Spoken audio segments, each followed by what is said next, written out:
Hey guys, it's Steve. Be sure to like and subscribe. Hey, I got a really cool thing to tell you guys about something I found out about. A friend of mine used to do this thing called transporting. And this might help some people out there that are looking for a job to go back to, and they can leave, come and go as they please.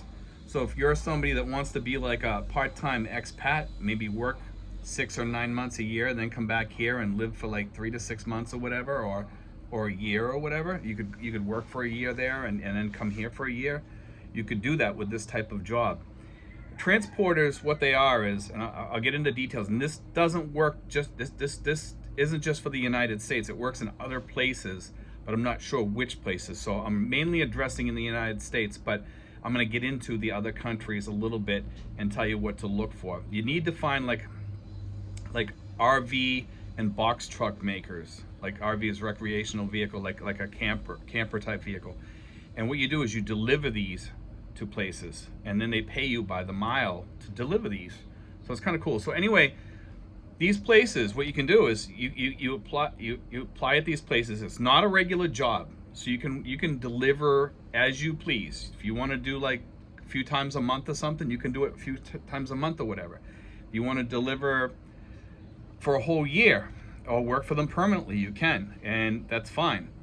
But this type of job is really cool for expats over here that are starting to feel like, the money's getting a little tight or something. They might need to go home for a while, but they need to work.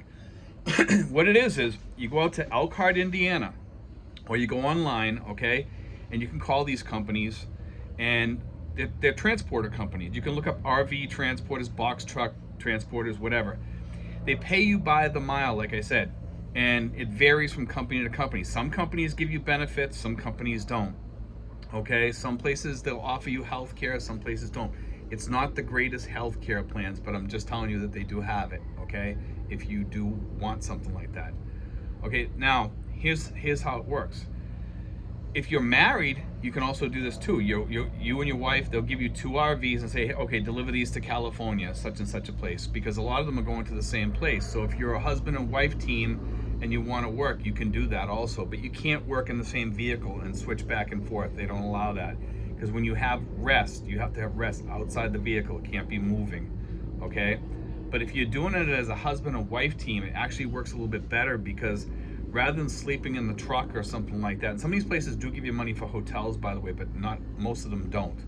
Some will give you like so much towards a hotel so you can take a break every few days or something like that, okay? But most of them do not, okay? So most of the time you're sleeping in a truck, you join Planet Fitness, and you take a shower at Planet Fitness, and you're sleeping on the floor of an RV, or because you're not allowed to sleep in the beds in the RV because it's brand new, okay? And the other thing is, in the box trucks, you're either sleeping in the front on the seat, or you're sleeping in the back of the box truck on the floor, and you just bring like a backpack with all your equipment or whatever, and it's like it's akin to camping basically, but you have to take your showers at a truck stop or Planet Fitness or whatever. But anyway, guys, it's really cool because we already have a couple guys here in the Philippines that are doing this already. And what happens is during the winter, there's a slowdown. You can work during the winter. They still have vehicles to deliver. It's mostly box trucks that you deliver in then versus RVs. But there are some RVs that get delivered in the winter. And you deliver anywhere in North America. Now, let's say you live in Sweden, or I'll just say Europe. Okay? What you want to do is you want to find an RV or box truck maker and say, hey, listen, I want to be a transporter and deliver these to whatever dealership or wherever they're going. How do I go about that? You can look up transporter companies, okay? Now, Elkhart, when you look up RV transporters or anything, you look RV transporters, you Google it, and then put Elkhart, Indiana, okay? And you'll start coming up with these type of jobs. You'll see them on there. And there's a whole bunch of them. There's like, I believe there's more than 10, possibly 20 in Elkhart, Indiana. I'm not quite sure how many there is. I know there's quite a lot, because that's like the RV and box truck capital of the world, or the North America, I should say.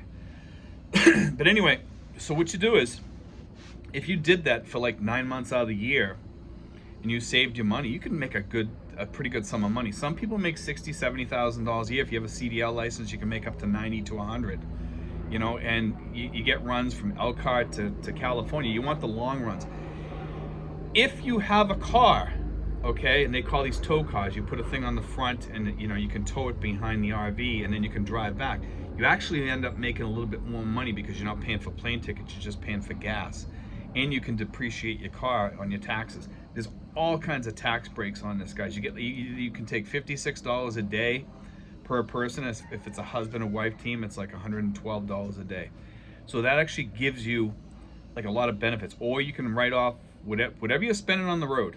If you're spending money on food or hotels, you can deduct all that stuff, okay? Here's the thing though, is that when you do this, okay, some companies will give you the gas money on a card. Some places they'll include it in the mileage money that they give you. So you want to ask them that, like how it works. They'll say, well, we don't give you the gas money, it comes out of the money that we give you. So that's why like some companies are going to pay you a little bit more, some companies are going to pay you a little bit less. It varies, okay? So you have to make sure like how they're paying you. It all kind of balances out in the end, but if they're giving you a card to put your gas on, what happens is then whatever they pay you is your money. So that's the good part about it. So you know what you're getting up front then, okay? But like I said, each company is different, so they vary so much, so they can't tell you like how any one company really works. They're all different. They all have their different, you know, little things. Some of them have small runs, and they have like 5 drivers keep going to Canada, delivering these RVs, and they just keep on going. And they do this for like about a month or so. And what they do is they have a shuttle that drives you back, so you don't even need a vehicle.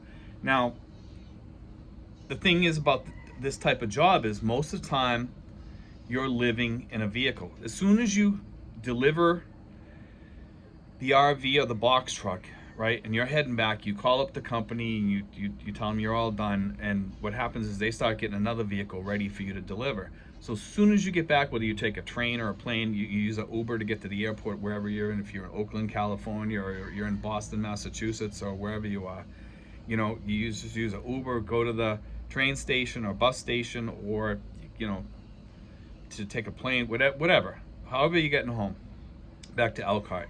And then once you get there, they have like a station usually where you can pick up your paperwork. You pick up your paperwork and you start driving again. So you basically living out of those vehicles. Now, unless you have like your tow car, then you at least when you get back, if you want to take a break or something for the day, you have your tow car to drive around in, which is kind of good. But you don't really need to have a tow car. You can live without a vehicle doing this. It just makes it a little bit more difficult, okay? Because you're lugging all your stuff with you constantly. So you're kind of living out of a bag, okay? So it's kind of like akin to like, I won't say homelessness, but you're traveling all around the United States. So if you don't mind doing it, and if you're married, it makes it much easier because you always have like a hotel room. Because one of you is basically working for your rent, and the other one's working towards your well, one is working for your hotel room every day and your food, and the other one's working towards all your savings and stuff. So you could be saving $50,000-$60,000 a year depending on what you're making and how much you're driving, and you take that back to the Philippines and live for a few years and then go back to working for another year.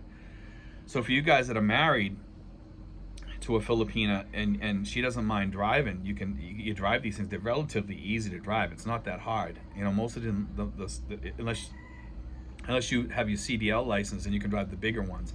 But if your wife doesn't have a CDL, she can drive the smaller ones, or she can drive a box truck or whatever. And you just deliver these things all over the country. Sometimes you go up to Canada to deliver them. It's just kind of cool. But what this does is it gives you like a ton of options, guys. Because like I said, if you want to take a week off and you want to go on vacation or something like that, you can just go on vacation. And some of you guys have homes back home too, which makes this a little bit easier. You know what I mean? Like you can take a week off if you want and fly home and then go back to work for 3 months or something like that. And even if you want to work through the winter there, you can.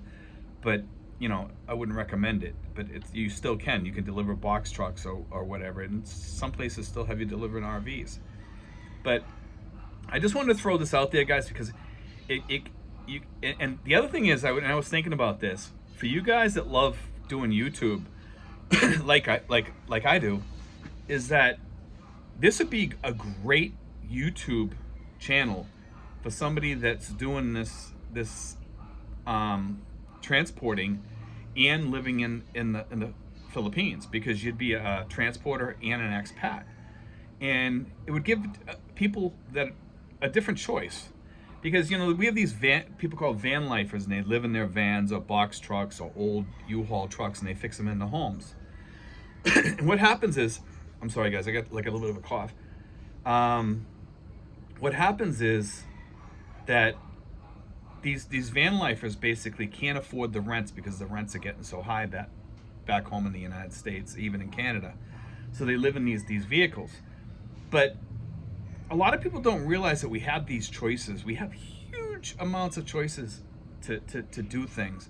And this is one of them, because I know we have a lot of people back home in the United States that are dreaming about coming to the Philippines. They can't afford it. Here's your chance, guys. Work 9 months a year doing this, and then come over here for 6 months, and then go back and do it for another 9 months or a year, and then come back for 6 months or a year. It doesn't cost much to live over here. And what I was telling people is, you can get an apartment over here, 1-bedroom apartment. Some of the ones I've been showing here for like $1,000 to $1,200 a year. So you'll always have a place here waiting for you, and you can just tell your landlord to pay the electric bill. It's not going to cost much for electric, and for your water bill, it's not going to cost much either, if anything at all. You could have it basically shut off while you're gone. So it's just the $1,200 per year. Put a deadbolt on the back door and the front door, and usually the windows here, they're impossible to break through, because I don't know if you can see them. It has bars going across, and most of the windows are like that here. Okay, guys, but it's definitely a good option for people, because you'd have a place here waiting for you. You just got to pay the ticket to come over here. And granted, guys, for you newbies, when you come over here, you have to have a throwaway ticket, because for a tourist visa, you have to come in and have a ticket going out within 30 days. It doesn't mean you have to leave, okay? But it means you have to have that throwaway ticket. So you find your tickets on sale from like China Airlines or something like that for like $800 or $700. They have them out there. If you're coming from like Chicago, it's a little bit cheaper, so you might save a little bit that way too. Just FYI, you might even be able to get them for like $600 round trip. So then when you get over here, you just go to the Bureau of Immigration, BI office at some of the malls here, and you get your visa stamped for another 30 days and another 30 days and another 30 days. And most of you guys will be going back within like 2 years anyway, but you can do this for like about 2 or 3 years. I have a different type of visa. I don't use that, so I'm not that familiar with the tourist visas, but I think you can stay up to 2 or 3 years. I haven't done any videos on it because I don't use that. I'm basically with the SRRV visa, but you can stay here for up to 2 years or more, I believe. Okay, and you just got to fly out. You can fly to Singapore and come back. Okay, and then you're good. The process starts all over again. Okay, so, but it's excellent for you guys you guys that are back home and you're dreaming about coming here. Because this gives you some options. Granted, you still need some emergency money. You do need some healthcare options out there. For you veterans that are disabled or something like that, you can still use the VA, for your health care. So that's a good thing. So if you get sick or something, you can do that. There's always options out there, and most people don't consider all these options that we all have, especially veterans. Veterans have more options than anybody else, I would say.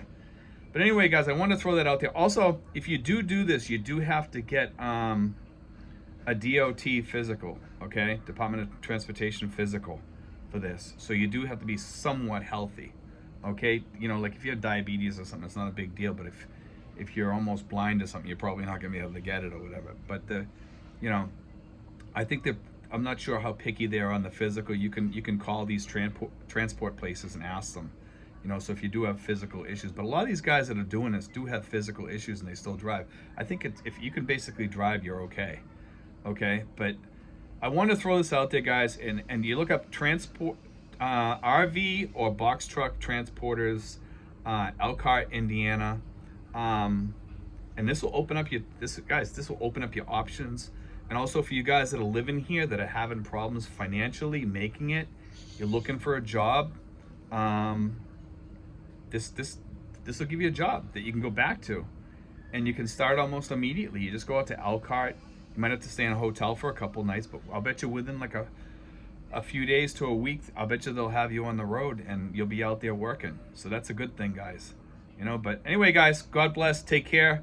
I hope that helps some people out there, because I think this will help some people out there that are younger, even in their 20s and 30s and 40s, that want to try a different lifestyle. You're still putting money into Social Security for your retirement because you're still working. If you were doing this like 9 months out of the year, I would make sure it was a full 9 months, and then I would come over here for like 3 to 6 months and then go back again. Make sure you get all your quarters and everything for Social Security if you're young enough. You know, but this gives people an option to come over here at a younger age, and it's really cool. And for you guys back, you know, in Europe or Australia or something, or in Canada, you know, you can do this too, but you have to find the RV or the box truck companies in your area. In Europe, they're probably all over Europe. So like if you're in Sweden, I'm sure they must have some Swedish companies, but if not, maybe you can work like in France or something like that, at one of those companies delivering them, you know, because I'm sure they deliver them all over Europe. And if you're in Australia and they have like an RV company or a box truck company, you could probably work there delivering them all over Australia. And I'm pretty sure it works the same just about in any country, but I'm not that sure about those countries, so you're gonna have to check on it yourself. But I am sure about North America, okay? And like I said, Elkhart, Indiana, guys, and thanks for watching, guys. God bless.